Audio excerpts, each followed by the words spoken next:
It's December 12th, 2016, and this is the K-12 Engineering Education Podcast.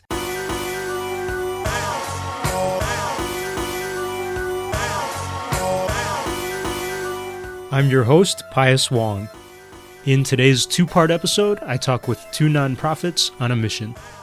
First, we visit Girlstart, a Texas-based nonprofit that reaches thousands of girls from 4th grade up to junior high with hands-on programs.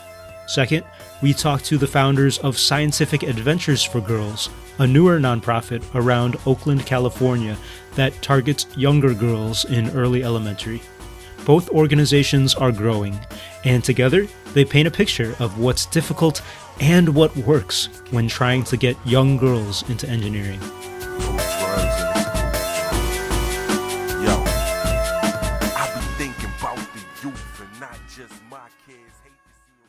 When I visited the Austin headquarters of the nonprofit Girlstart earlier this fall, Executive Director Tamara Hudgins first greeted me with the grand tour.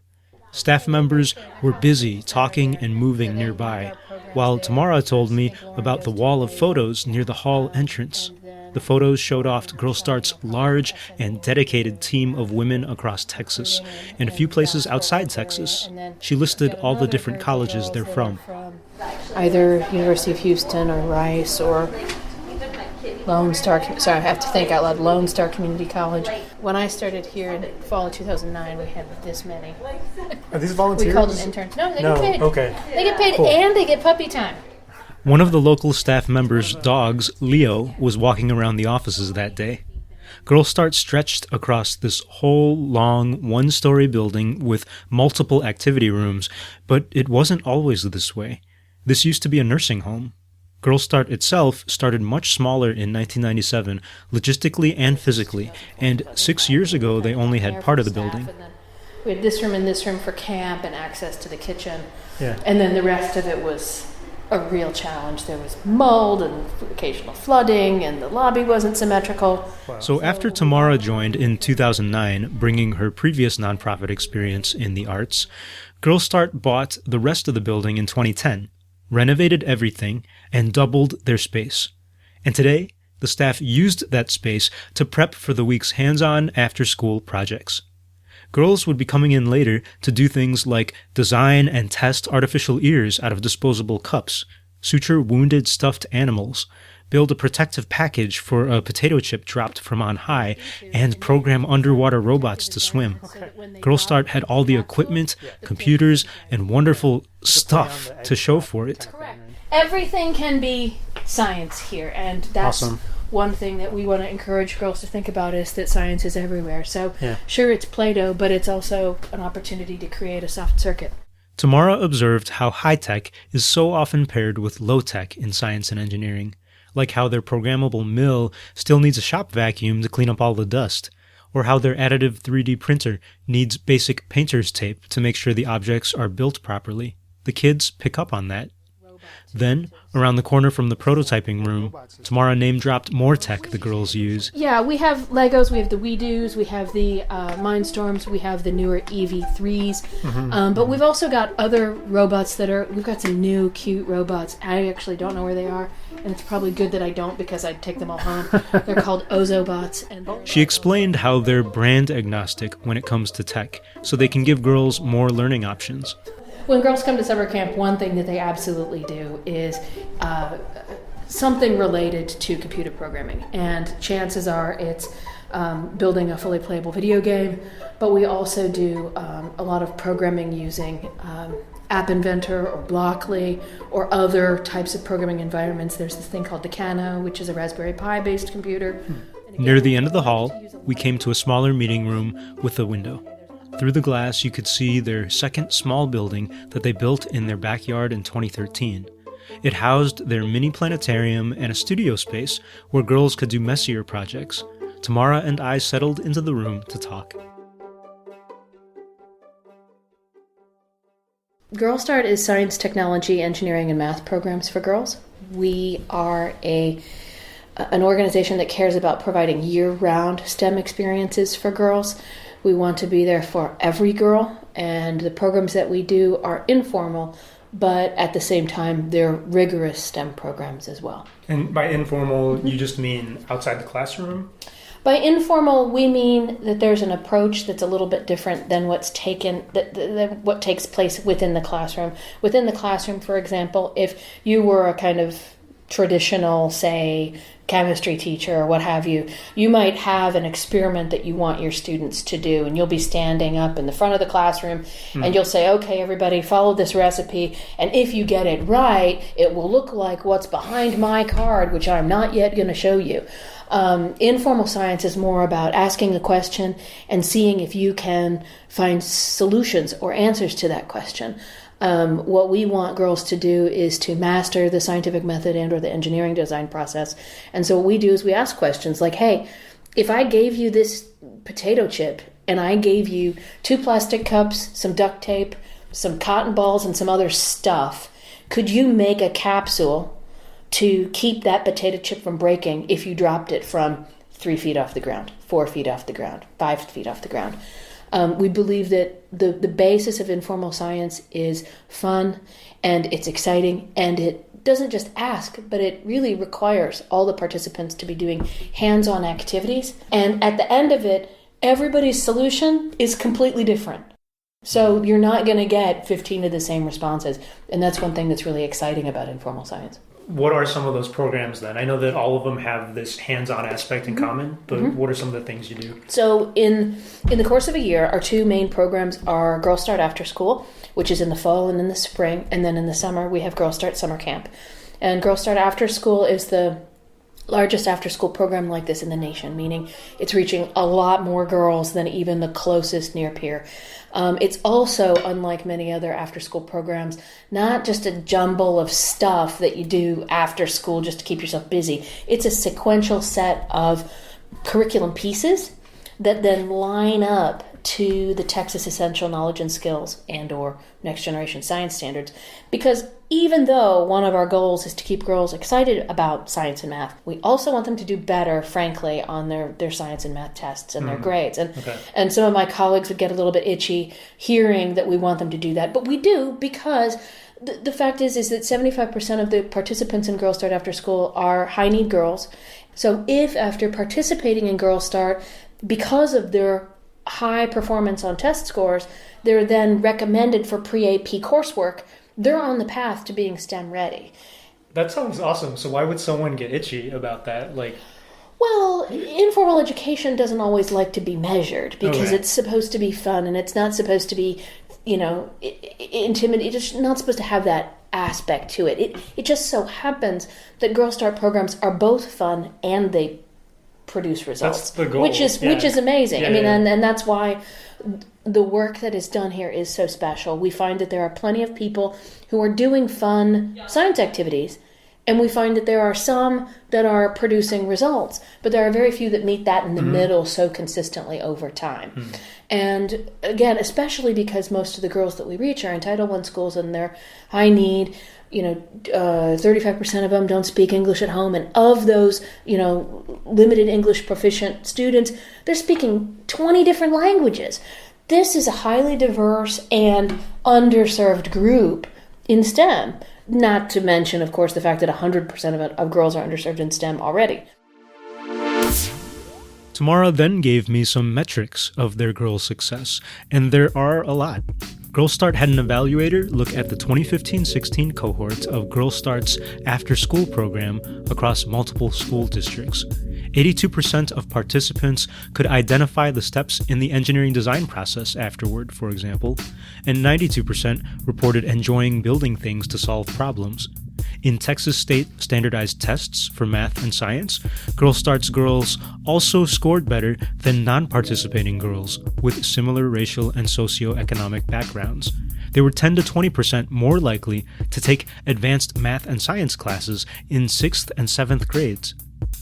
The After School Alliance also vouches for these results. The Alliance is a national nonprofit that studies and advocates for programs like this if they're effective. In a December report, they compared Girlstart to several other successful programs, and they all shared that hands-on, immersive approach to learning. In addition to the after-school program, Tamara also described the summer camp and everything else they do.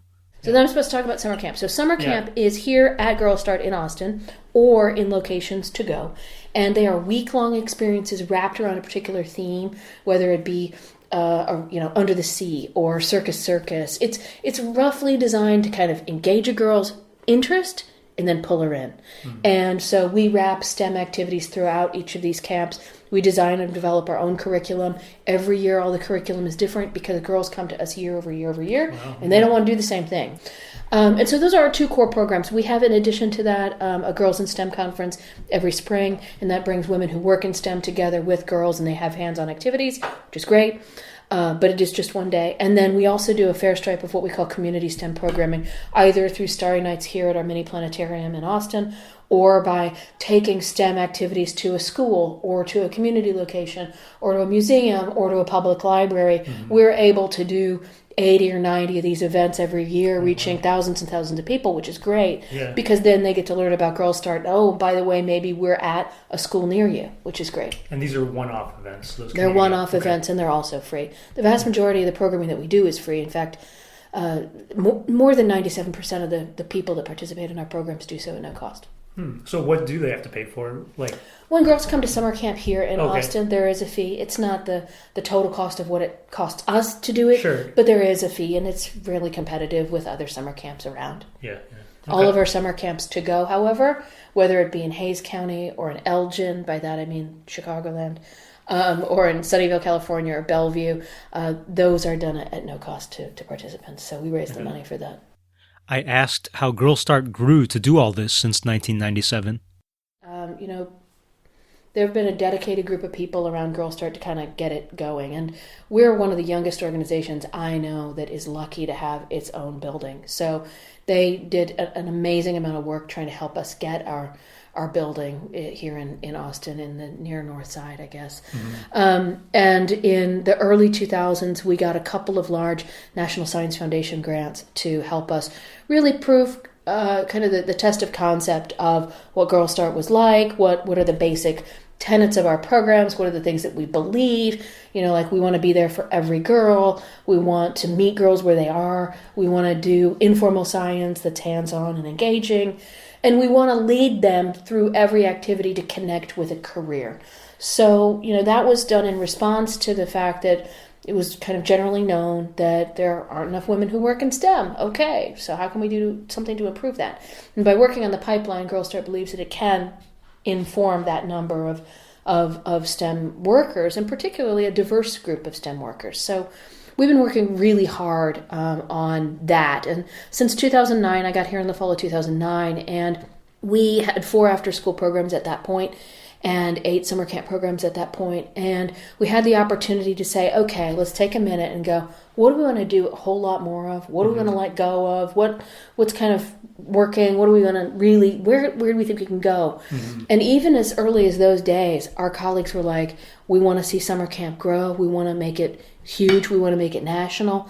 And they said, and we believe that our after-school program has a lot of really strong fundamentals as well. They then grew to 62 after-school programs and 28 summer camp programs today in the big metro areas of Texas. And in the next year, they want to start replicating the model in another state. I guess the thing is we're not just, and I mean this, I do mean this in the way that I say it, we're not drunk on growth. Many organizations are simply drunk on growth for the sake of growth because we're growing and we're this and we're numbers and we're all that. What we want to do is we want to value the fact that so many people have asked us to be there. 70 districts plus in the state of Texas are on our wait list, plus 28 states.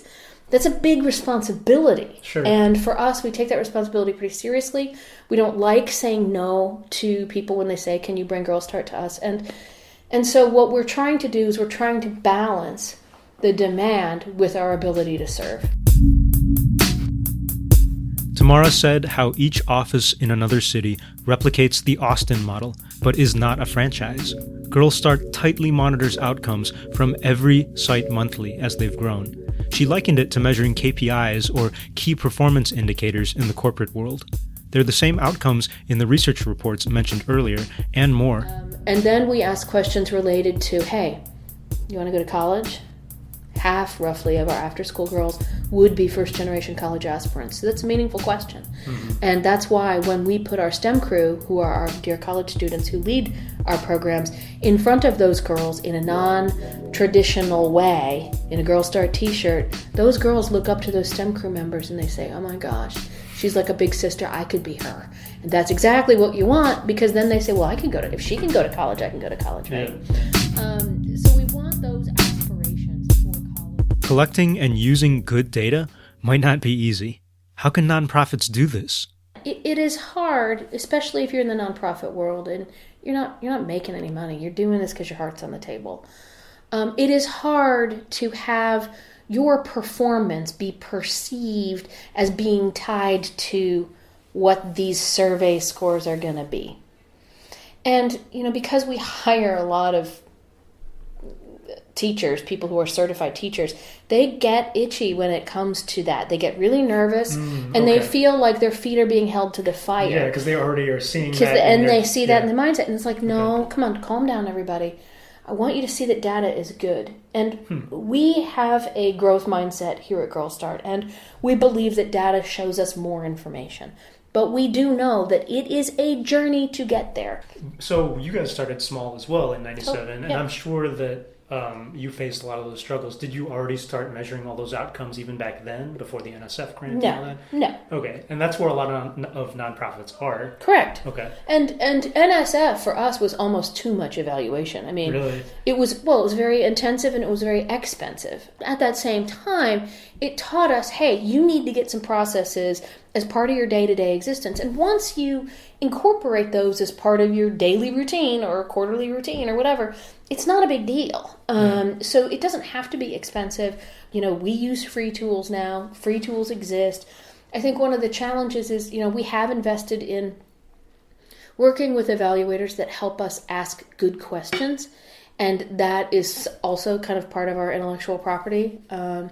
So we've got really good questions that we ask girls, and that tells us a lot. And I think that the more you spend time on asking the right questions, the better your results are going to be. How do you find your participants? You said a lot of them are high-need participants. How do you target them or get them interested? We work with individual schools and or districts.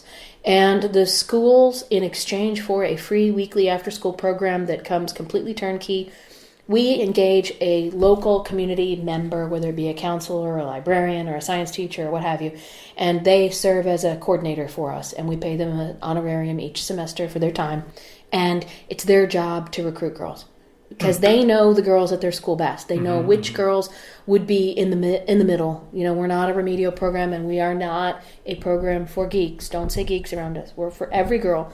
And so what we want to do is we want to reach those girls in the middle that might benefit from an additional hour plus every week in science. Since Girlstart relies on these community liaisons to recruit girls, I wanted to speak to a liaison to find out what specifically works. Tamara pointed me to Gail in Austin. So my name is Gail Penn, and I'm the math coach here at Padron Elementary. Gail works with teachers, parents, and students at Padron to get girls into Girlstart's programs. She actually first tried recruiting girls for the after-school program more than 3 years ago at McBee Elementary on the other side of the neighborhood, and she remembers the challenges. The hardest part is when you first start up the program.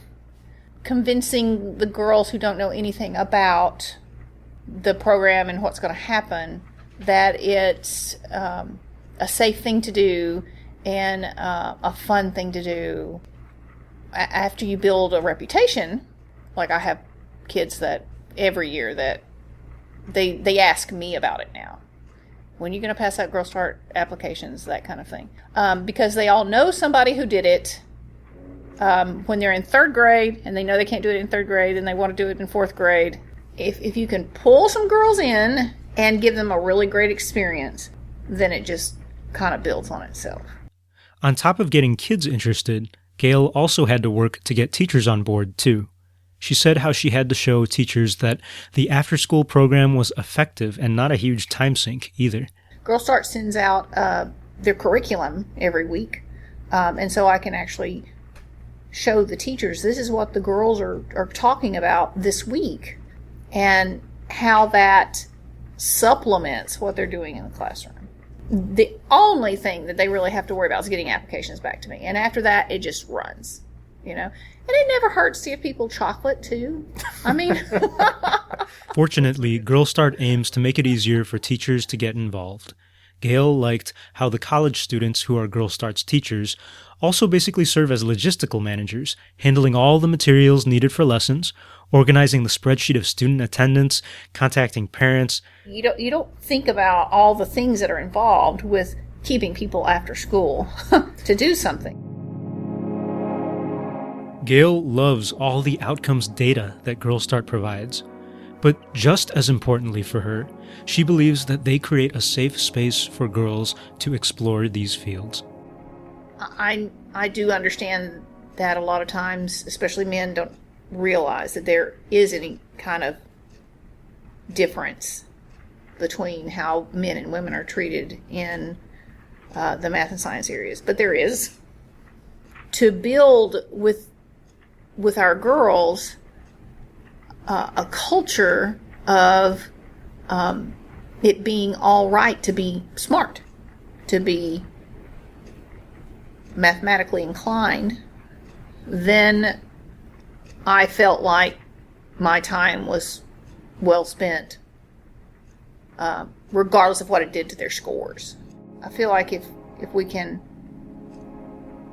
bring these ideas and programs and experiences to our girls who are have less advantages socioeconomically, then when they're young and forming ideas about how they want their lives to look in 5 years, 10 years, then we can make a difference in what they do with their lives. As you heard, to reach these goals, Girlstart also relies on their team of college student teachers to lead the programs.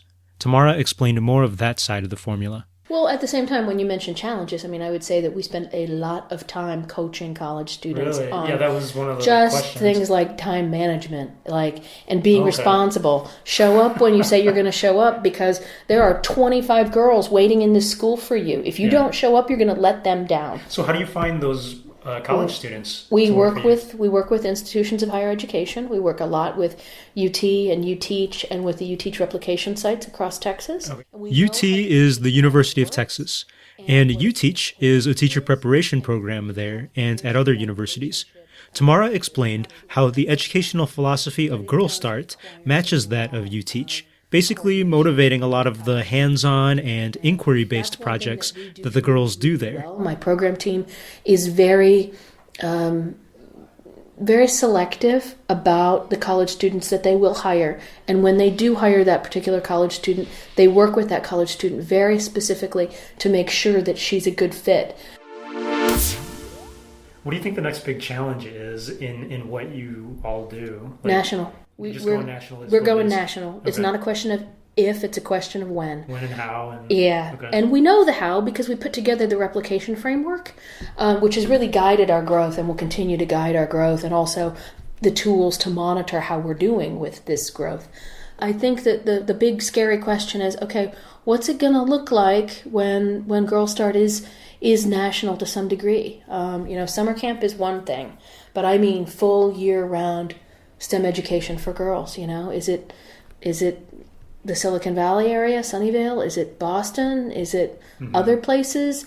We're considering a list of potentials, and really, it's not about whether or not there are high-need girls, because those are everywhere. The question is there sustainable funding, and are there STEM crew? Yeah. And if we can answer those two questions, we're good to go. Our chief purpose is to be there for every girl, and that's why our kind of collective guilt has fostered the virtual programs that we do, because we feel terrible that we can't be everywhere all at one time. But with December, with our Hands-On Wednesdays, and with the suite of curriculum that we've made available for educators online and for parents, we believe we've at least provided some tools so that if we can't be in your community year-round, you can at least have something. Yeah. Is there anything else that you want to share? December 2016 is coming up, and I'm certain that we'll be ready for it. So it's a project every day? Every day through the month of December, which I can't say it the other way anymore. There's a free hands-on activity that you can download using kitchen or household science materials. And the idea is that, especially winding up the school year, having 2 weeks off at the end of the calendar year, leading into science fair season, wouldn't it be great if kids and caregivers could just spend some downtime chillaxing, doing some hands-on science? All these initiatives are different ways to try to reach girls at a younger age. To Tamara, it's critical. So, as Gwen Shotwell, who's the COO of SpaceX, will say, when she was, before she got introduced to her first female mechanical engineer, she said, engineers drive trains, right? And it's true that you need to show girls what their lives will be like when their life is a STEM life. Do you have to chop off your arm? Do you have to wear funny clothes to work? How many dogs do you have? How many cats? What does your house look like? Girls are making these plans at the age of 10, earlier. If you do not get into their mind at that point, it's done. It's too late.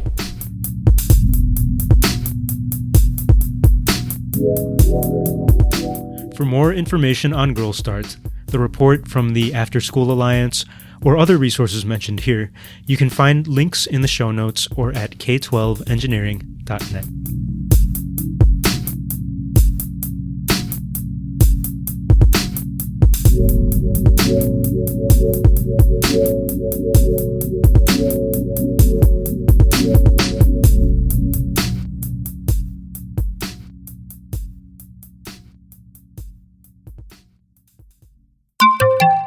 Hi there, it's Pies again, and on behalf of Rachel and myself, I just want to say thank you to everyone who voted for us to participate in South by Southwest in March 2017. If you're in Austin at that time, totally check out our awesome sessions, and I've already talked about it previously, so the other thing I wanted to say was this podcast is officially press for South by Southwest EDU. I'm super excited about it, so if you have any story ideas that you would like us to cover, please let me know. See you there.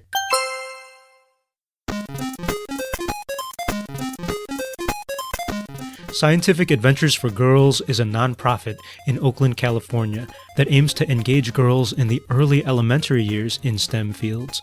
The founders of Scientific Adventures spoke with me over Skype about what they've learned in this line of work as a newer organization. Thank you to Courtenay and Tiffany for speaking with me today. And can you first just introduce yourselves and your organization? Maybe start with Courtenay. Sure. Okay. Hi, this is Courtenay Carr-Heuer, and I am with Scientific Adventures for Girls. We're a nonprofit in Oakland, California, and we offer after-school and out-of-school STEM classes to young girls in kindergarten through 5th grade. Yeah, and I'm Tiffany Sprague. I'm co-founder of Scientific Adventures for Girls. So you both sound like you have a lot of experience with running organizations and nonprofits. So why did you start this one? Why did you start Scientific Adventures for Girls? Well, about 3 years ago, Tiffany and I are both mothers of young daughters. And what we noticed when we would go to sign our daughters up for after-school STEM-related classes is that they would be one of the only girls in the class, or that the classes that were being offered around STEM were designed and themed around boys. And we noticed that it was hard to find something that, really appealed to girls. So we did a little bit more research, and we were surprised to find how little science is actually offered in the elementary schools in California. At the time, we were finding that it was between 30 minutes to 60 minutes a week. On top of that, we noticed that in the after-school area, there were not a lot of programs that were accessible to girls in low-income areas. And specifically, we were looking in the Oakland East Bay area. As we all know, one of the other major issues is there's a lack of women that are going into STEM fields, choosing majors and then going on to work in the field. So all of that together, and then finding out that it's actually really key to start introducing STEM in early elementary. And the more we read about it, the more we understood that time period is key to build confidence in STEM and engage, especially girls, in even starting at the age of 5. So all of that together, we decided to create a pilot class, and that was about 2.5 years ago. And from there, it was a great success, and we have been scaling up and adding new programs almost every semester. Wow. And how did you start that pilot class? I feel like there's a story behind that. Yeah, so this is Tiffany. So like Courtenay said, we're both mothers of daughters. I have 2 sons as well. And we started at my son and daughter's school. We searched through our personal network to find a teacher and put it together through that. It was 15 girls that we got in grades 2nd through 5th grade. We registered them, and actually we found space around the corner from the school. It was actually very serendipitous, I think. It's a maker space called Curiosity Hacked. It's about 2 blocks away from where the school was. So we were able to rent that space. Everything just came together. We found a great teacher, lots of girls that were interested in space that had tools. It was already outfitted to have a good STEM class. Wow, you sound pretty fortunate. Well, I think in our community, and we're in the Bay Area, right? So I think we have that exposure, and I think there is this awareness that there's not enough being done to send girls and minorities towards the STEM jobs. And so at this school in particular, there are no after-school science programs. So I think parents were already feeling that. One of the things that we've dealt with, there are programs that are focused on the middle school and high school kids in the area, but there's really close to nothing that focus, especially making them accessible to all girls. There's pretty much nothing available for kindergarten through 5th grade. So that was one big reason that Tiffany and I wanted to create this program, is to reach those kids. All of our programs are 100% accessible. We offer partial to full scholarships. So we're trying to reach all girls. That's our mission. There's numerous programs that are for-profit, just private after-school programs, but a lot of kids can't afford that. So that's why, we're trying to get into those schools and make this part of, something that everybody can take. Are you basically the only nonprofit serving that demographic then? So there's TechBridge, which is an organization that's been around for about 16 years. Linda Kakalis founded the organization, and she started reaching out to girls in middle school and high school, offering after-school classes in STEM. And when Tiffany and I first started, she was very helpful in talking to us about how she got her organization started, and which helped us, figure out things that we needed to do to make our program successful. But in terms of the ages, we are the only one that we've run across that solely focuses on kindergarten through 5th. And there's other programs like Girls Inc., also a great after-school program. They do general after-school. We've actually taught their STEM program at 2 of their locations. But again, that's solely what we do, and that we're one of the only organizations that we've run across that does it. For girls. For girls, yeah. Yeah, wow. Can I talk about your content a little bit? What differentiates a curriculum for girls versus boys? We basically have done research on what interests girls at an early age. Because I think Courtenay might have mentioned when we were looking for our own daughters to join science enrichment classes, a lot of the topics were kind of not appealing just by listening to the titles and the names, like Build and Destroy, like stuff around cars and Star Wars. Things that are kind of generally, this is broadly speaking, of course, not appealing, and so I think that's also, there's an awareness around that.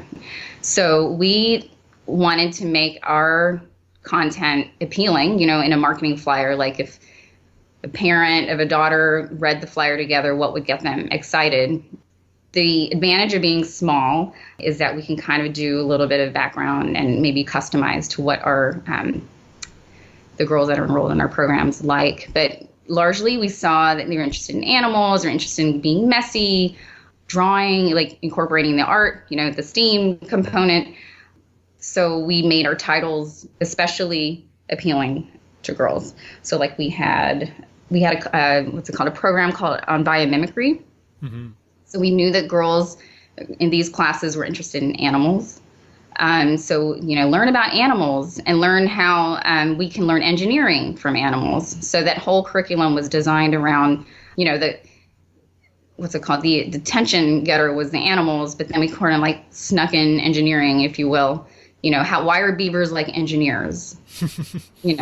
And learning how to build like beavers, or like how does flight happen?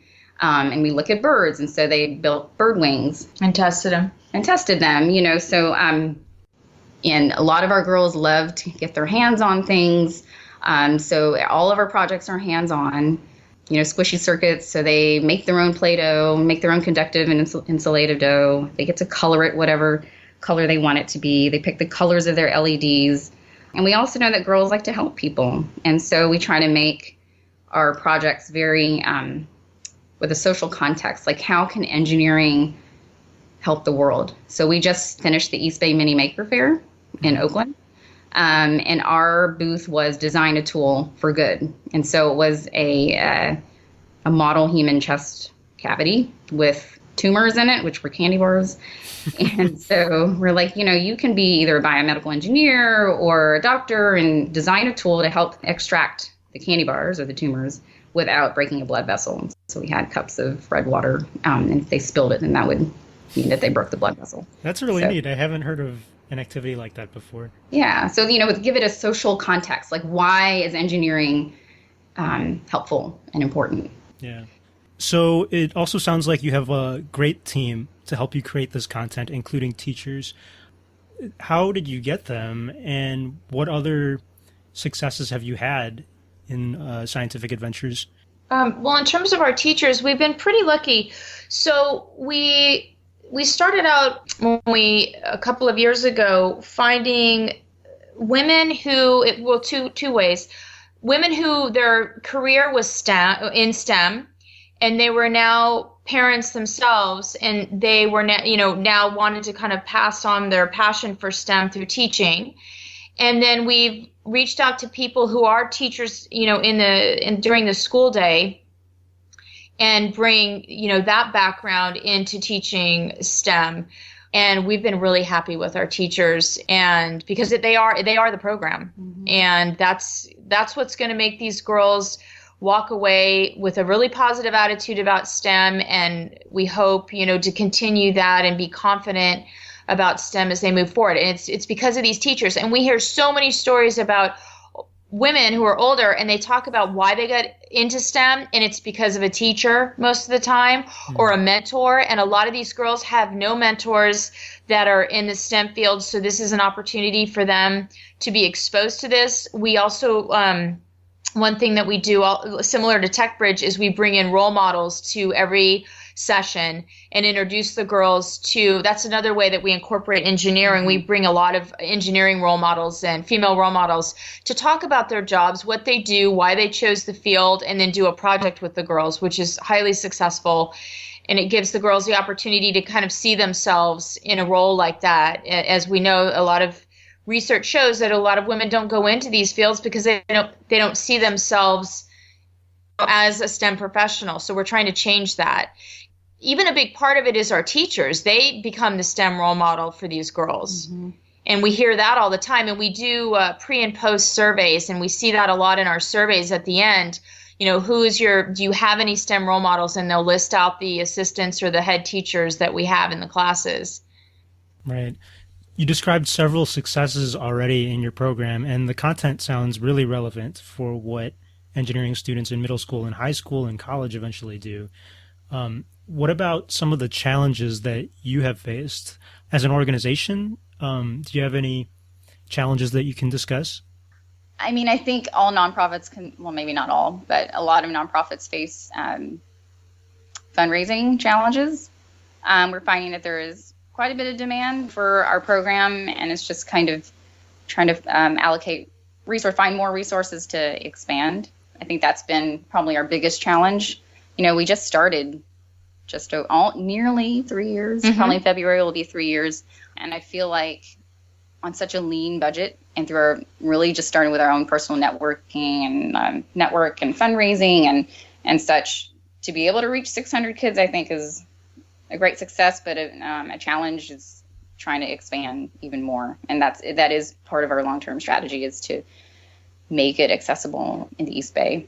That's a big challenge. And one of the things we touched on a little bit earlier that's come up a lot lately, there's more and more research. I mean, even if you look at President Obama and quotes and things that he's done at the White House, has talked about just in the last year how important it is to start STEM education earlier, in early elementary, like we're doing in kindergarten. It's in the past, it's really been a focus in middle school and high school, but we are hearing constantly. We were just at a conference last week in San Francisco. The whole panel agreed that if you wait till 6th grade to try to engage kids in STEM, it's too late. That girls will start losing confidence in their abilities in STEM as early as 3rd and 4th grade. You know, one thing is we're educating people too now to say, hey, it's important to start STEM in kindergarten. Everybody thinks, oh, well, that's something they'll do in middle school. You know, even computer science, coding, and people have said, oh, you know, you don't need to start that early with that. Yes, you can, and yes, you do, because this is something that they're very excited about.